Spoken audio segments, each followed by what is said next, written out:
Hello guys! Gagawa tayo ngayon ng puto cheese.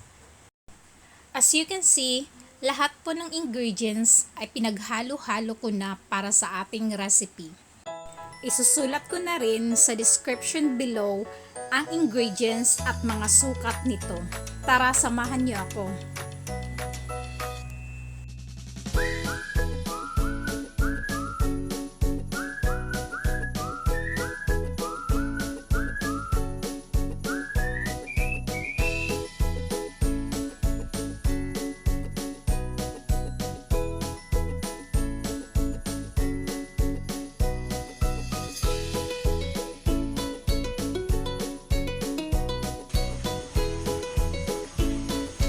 Ready na po at pwede na natin siyang isalang sa ating steamer.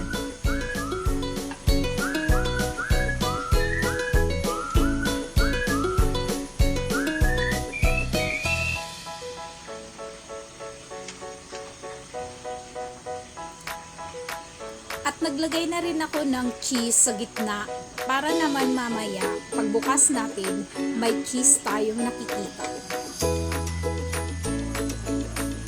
If you are new to my channel, please subscribe and like and comment down below para naman ma-notify niyo ako.